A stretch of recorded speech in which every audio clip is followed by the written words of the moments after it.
Dr. Barnhart. I am back, and now we're going to review the answers from worksheet number 2.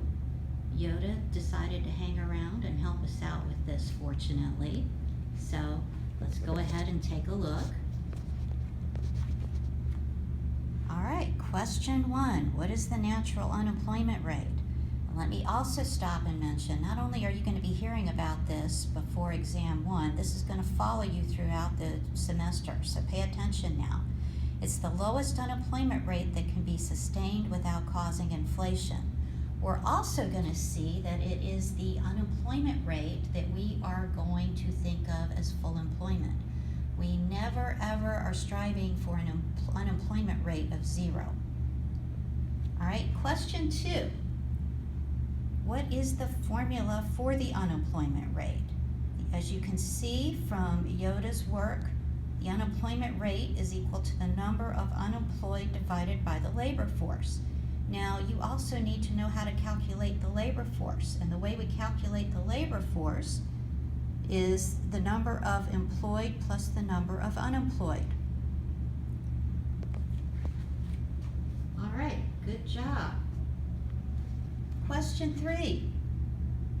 What has to be true to be considered unemployed? This might be obvious, but this is really important and something that not a lot of people understand. Not only is it the case that you don't have a job, but you have to have been actively looking for work. And when we talk about this more, one of the things we're going to find out is that if people have been unemployed for a while, at some point, some of them are going to stop looking for work. So even though they're not working, ironically enough, they are not considered to be unemployed.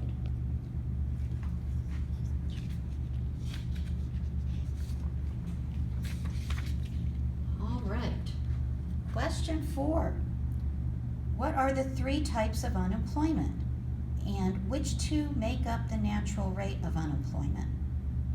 I think the type most of us would think of is cyclical unemployment. This is the part of unemployment that changes as different stages of the economy change. However, there are 2 other types of unemployment you want to be familiar with as well. We have frictional unemployment, which is essentially what we have because people can make choices. They move from the public sector to the private sector and vice versa.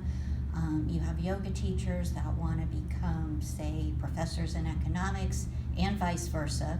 And then you have structural unemployment, which is the type of unemployment, when you go back and read about this more, is what happens when you have changes in the economy where some jobs become obsolete, you have other new jobs coming into the economy, and you have this mismatch between the skill set that some workers have and the skills that are actually needed for job vacancies.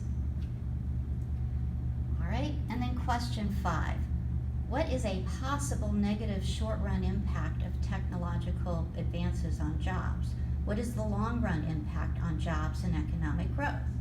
In the short run, when we get these big technological changes and advances, it's not uncommon for a significant number of people to lose jobs. And the classic example is always people who made, say, buggy whips at the time that automobiles were becoming more important in our economy. In the long run, though, the economy is going to gain jobs and there is going to be economic growth. But again, we do want to be mindful of the fact that this can have some very painful short-run consequences. All right, Yoda, thank you very much for your help today. And again, this is my sad, lonely classroom. I really, really miss you guys and look so forward to seeing you all on Monday. I hope everybody's families are okay. And please don't hesitate to email me if you're going to have a problem getting back. Bye.